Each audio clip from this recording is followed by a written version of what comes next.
My dear students, आज हम लोग कंपनी ऑडिट, ये जो चैप्टर है बहुत इम्पॉर्टेंट है ऑडिट एंड कॉरपोरेट गवर्नेंस में। इस पे एक क्वेश्चन लेके चल रहे हैं, audit of share capital. My dear students, I am doctor Kumar A.N. Shahdeo, HOD commerce, Marwari college Ranchi, a constituent and autonomous unit of Ranchi university Ranchi.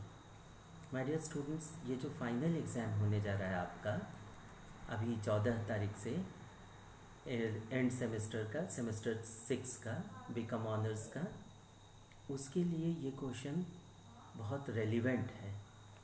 Company audit जो चैप्टर है ये अपने आप में बहुत इम्पॉर्टेंट है, और इसमें एक क्वेश्चन हम लोग जो आज करने जा रहे हैं वो है ऑडिट ऑफ शेयर कैपिटल।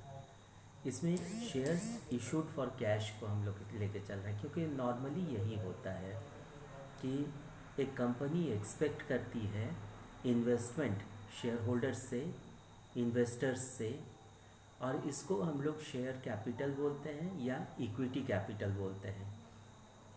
यही कंपनी का लाइफलाइन होता है, यही मेन कैपिटल होता है कंपनी का।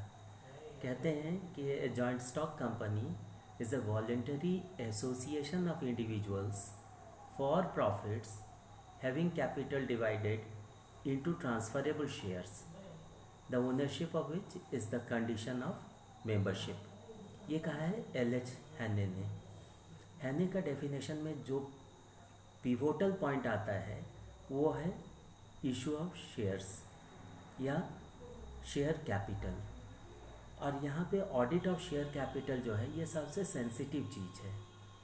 शेयर्स इशूड फॉर कैश, ये कंपनी का मेन इंटेंशन होता है इसको जानना कि कितना इशू किया गया, कितना कंट्रीब्यूशन आया, कैसा इन्वेस्टमेंट रहा, सब्सक्रिप्शन कैसा रहा, ओवर सब्सक्रिप्शन हुआ, अंडर सब्सक्रिप्शन हुआ, या एडिक्वेट और रिजनेबल सब्सक्रिप्शन है। क्योंकि शेयर्स ही तो गवर्न करता है ना कंपनी को, इसलिए इसका ऑडिट जो है वो इसके सिलसिले में ऑडिटर को बहुत alert, careful, honest, sincere, committed और कॉशियस रहना पड़ता है, ताकि जो उससे एक्सपेक्ट किया जा रहा है उस पर वो सही उतरे, उस पर वो डिग्निफाइड तरीक़ा से, डिसेंट तरीक़ा से, डिसिप्लिन तरीक़ा से काम करके और डिज़ायर्ड रिज़ल्ट टाइमली दे सके। माय डियर स्टूडेंट्स, इसमें कहते हैं the companies act 2013 and securities and exchange board of India SEBI guidelines have let down detailed legal provisions for the various stages in the issuance of shares for cash. These stages are, आप जानते हैं कि application stage होता है shares के मामले में, उसके बाद जब एप्लीकेशन आ जाता है तो अलॉटमेंट स्टेज आता है, और फिर अलॉटमेंट जब ड्यूली मिल जाता है तो उसके बाद कॉल्स स्टेज आता है। तो ये तो हम लोग शुरू से बताते आए हैं, ये हम लोग जानते हैं। अब इसमें फर्स्ट स्टेज जो है एप्लीकेशन स्टेज, जिसमें कि इन्वेस्टर्स अप्लाई करते हैं शेयर्स के लिए, तो वो ऑडिट पॉइंट ऑफ व्यू से कैसे इंपॉर्टेंट होता है इसको आप देखें। At this stage the auditor should take the following steps. क्या स्टेप्स होंगे? पहला, the auditor should see that the issue of shares is in compliance with the guidelines issued by SEBI and the prospectus is duly vetted by SEBI. पहला ये है कि सेबी जो stock securities and exchange board of India जो है हम लोगों का, उसके जो गाइडलाइंस आते हैं टाइम टू टाइम, उसको स्ट्रिक्टली फॉलो करें, ये उसके प्रोविज़न्स को फॉलो करें, और जो प्रॉस्पेक्टस हम लोगों ने इशू किया है कंपनी के तरफ से वो ड्यूली वेटेड है सेबी के द्वारा। इन दो बातों को चेक कर ले ऑडिटर शुरू में, तो उसके लिए बहुत आसान हो जाता है बाकी चीज़ों को गवर्न करना, रेगुलेट करना, कंट्रोल करना, मैनेज करना। सेकेंड पॉइंट है, he should check the authorised capital limit from the memorandum of association of the company and see that the limit is not exceeding by the issue. क्या होता है, company का जो memorandum of association होता है वो सबसे इम्पॉर्टेंट डॉक्यूमेंट है कंपनी का, इसीलिए तो इसको बाईलॉज ऑफ द कंपनी कहा जाता है, या इसको दूसरा क्या कहा गया है, charter of the company. Hindi में इसको कंपनी सीमा नियम कहते हैं, यानी कंपनी उस सीमा के बाहर नहीं जा सकती है। जो कुछ भी डिसाइड किया गया मेमोरेंडम ऑफ एसोसिएशन में, और मेमोरेंडम ऑफ एसोसिएशन के 5 क्लॉजेज में उसी को स्ट्रिक्टली फॉलो करना है। तो ये बात भी ऑडिटर चेक कर ले कि ऑथराइज्ड कैपिटल लिमिट क्या है मेमोरेंडम ऑफ एसोसिएशन में, और कहीं उसका उल्लंघन तो नहीं किया जा रहा है, अल्ट्रा वायरस तो कोई काम नहीं किया जा रहा है। Next, that the amount payable on application is not less than 5% of the nominal amount has to be checked by the auditor. Auditor को ये जानना ज़रूरी है, उसको ये चेक कर लेना ज़रूरी है ऑडिटर के लिए कि उसमें कंपनी के काम में सीरियसनेस है कि नहीं। कंपनी जो है अपने आप में एक बहुत ग्रेव, बहुत सीरियस मैटर होती है।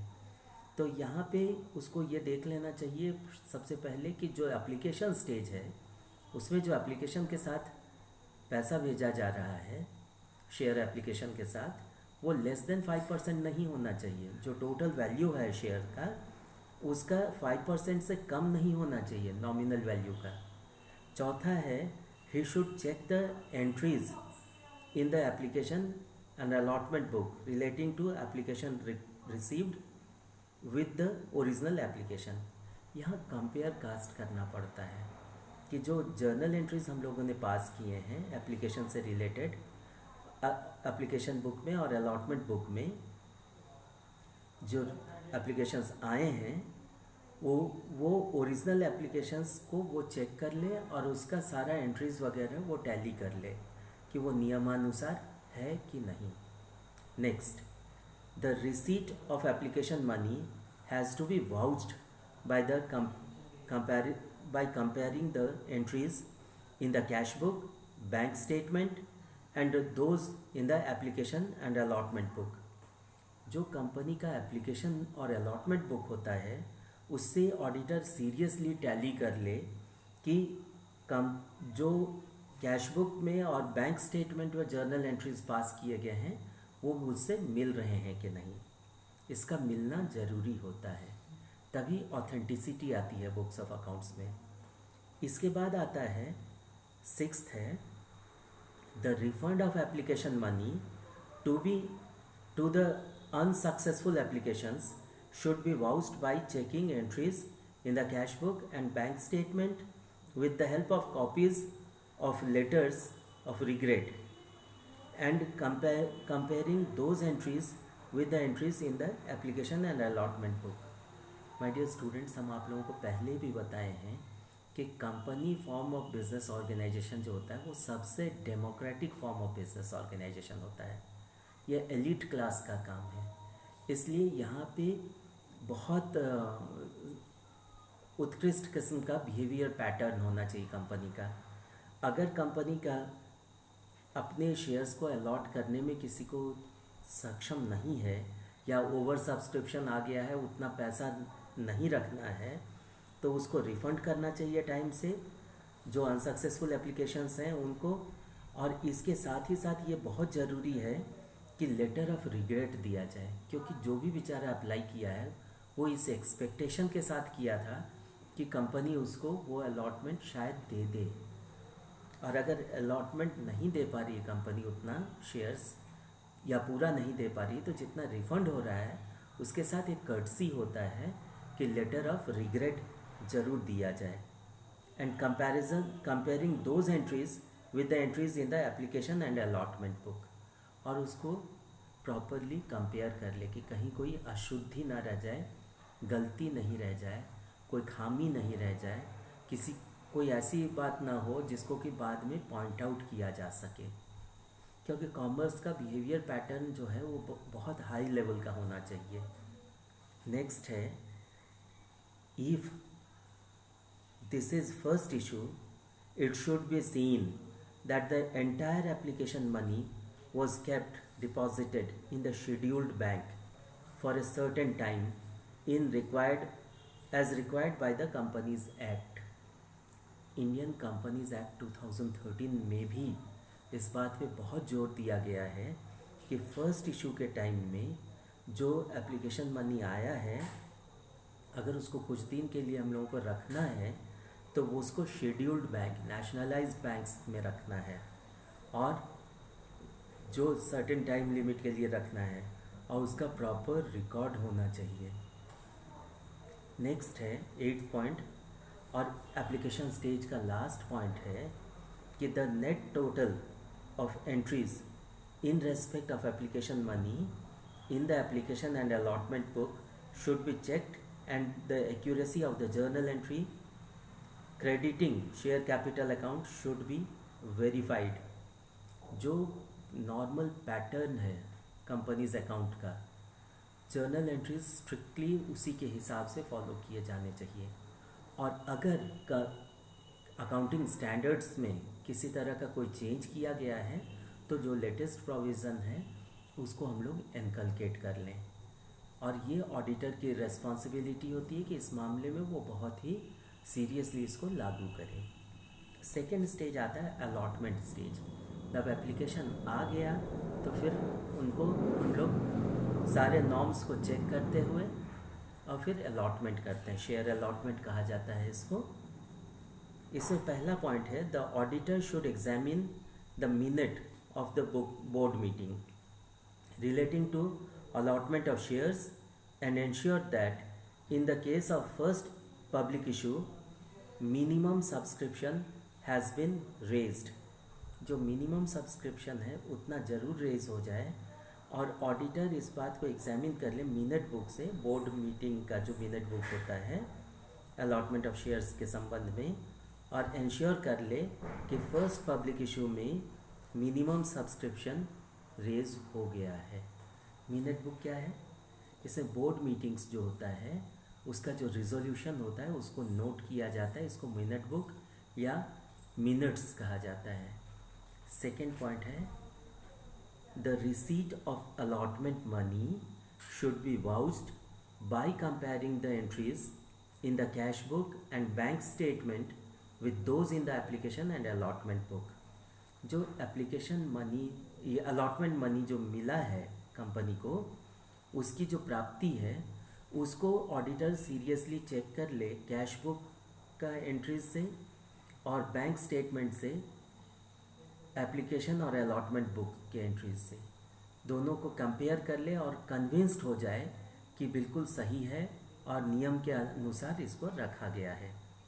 थर्ड पॉइंट है if any excess application money is applied towards allotment, the entry in the journal in respect of this has to be checked। कभी कभी क्या होता है सरप्लस आ जाता है, जो जितना एप्लीकेशन मांगा गया है उसे अधिक अप्लाई कर देते हैं लोग, इसको ओवर सब्सक्रिप्शन कहा जाता है। तो अगर इस तरह का एक्सेस एप्लीकेशन आ गया है या सरप्लस एप्लीकेशन मनी आ गया है कंपनी के पास, तो जर्नल एंट्री में ये अपीयर करे और उसके बाद जो सेकेंड स्टेज लेना है कंपनी को वो ले। नेक्स्ट है ही शुड सी, क्या सेकेंड स्टेज लेगा कंपनी अगर सरप्लस आ गया है एप्लीकेशन मनी में, अलॉटमेंट मनी में अगर सरप्लस आ गया है तो वो डिसाइड बाद में होगा, लेकिन पहले उसकी प्रॉपर रिकॉर्डिंग होनी चाहिए। नेक्स्ट है he should see that the amount received on application and allotment has been properly posted in the share register. Share register में उसकी पोस्टिंग होनी चाहिए, प्रॉपर रूल्स को फॉलो किया जाना चाहिए, अकाउंटिंग नॉर्म्स को फॉलो किया जाना चाहिए और उसमें किसी तरह की कोई इरेगुलरिटी नहीं होनी चाहिए। नेक्स्ट है the entry in the journal recording the allotment should be checked. The entry in the journal recording the allotment should be checked। Journal recording जो है अलॉटमेंट से संबंधित उसकी एंट्री को प्रॉपरली चेक कर लिया जाना चाहिए एक बार। केयरलेसनेस अकाउंट्स या ऑडिट में अलाउड नहीं होता है, हमेशा कॉशस रहना चाहिए, क्योंकि जो पैसा आ रहा है, जो फाइनेंस आ रहा है, जो शेयर्स का इन्वेस्टमेंट आ रहा है, जो कैपिटल रेज हो रहा है, उसे सबसे बड़ी बात जो होती है वो विश्वसनीयता को बनाए रखना है। जो highest level of behaviour pattern जो इन्वेस्टर्स या शेयर होल्डर्स एक्सपेक्ट करते हैं कंपनी से, उसको ज़रूर मेंटेन किया जाना चाहिए। बिहेवियरल साइंस का मैनेजमेंट में यही तकाजा है।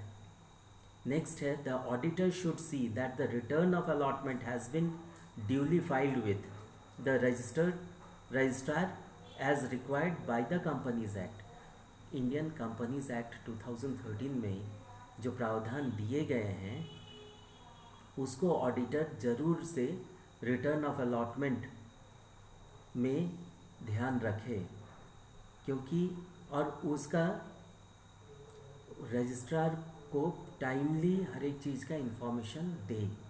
ये बहुत ज़रूरी है, क्योंकि रिपोर्टिंग जो है टुवर्ड्स द रजिस्ट्रार वो बहुत बड़ी जिम्मेवारी है।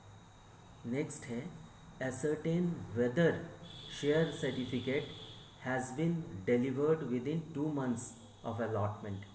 पैसा आ गया तो इसके साथ ही साथ ये भी ज़रूरी होता है और कंपनी ऑडिटर इसको ज़रूर चेक कर ले कि under section 56 of Indian companies act 2013 ज़्यादा से ज़्यादा 2 महीना के अंतर्गत सभी शेयर सर्टिफिकेट्स इशू कर दिए जाने चाहिए, डिलीवर कर दिए जाने चाहिए। इसके बाद आता है कॉल स्टेज, तीसरा स्टेज। हम लोग जो शेयर फर्स्ट कॉल लेते हैं, शेयर सेकंड कॉल मांगते हैं, शेयर फाइनल कॉल मांगते हैं, उसके साथ ही साथ कॉल्स इन एरियर कितना हुआ है, कॉल्स इन एडवांस कितना है, उनका भी प्रॉपर रिकॉर्डिंग होना चाहिए। हर चीज़ का प्रॉपर जो डाटा है वो टाइमली अवेलेबल होना चाहिए। इसमें कहता है कॉल स्टेज में पहला है, the auditor should check the minutes of the board meeting making calls. The auditor should check the minutes of the board meeting regarding calls. Making of calls जो होता है ये ऑथोराइज किया जाता है बोर्ड मीटिंग में, और उसको रिकॉर्ड किया जाता है मिनट बुक में या मिनट्स जिसको कहते हैं हम लोग। ऑडिटर उसको बहुत केयरफुली पढ़ ले, समझ ले। नेक्स्ट है, he should vouch the call money received by checking the entries in the cash book and bank statement with the copies of letters of calls and entries in the call book। एक system होता है कि call money जो आ रहा है उसको check कर लिया जाना चाहिए एंट्रीज इन कैश बुक और बैंक स्टेटमेंट के साथ, और लेटर ऑफ कॉल्स जो दिए हैं हम लोगों ने उसका जो एंट्री है कॉल बुक में या कॉल रजिस्टर में उसको भी टैली कर ले एक बार। थर्ड पॉइंट है, the auditor should see that the call money received in advance if any have been properly adjusted. Call in advance जिसको कॉल्स इन एडवांस हम लोग कहते हैं वो भी आते रहता है, वो एक रेगुलर प्रैक्टिस है बिजनेस में, अकाउंट्स में, इन्वेस्टमेंट में, इशू ऑफ शेयर्स में।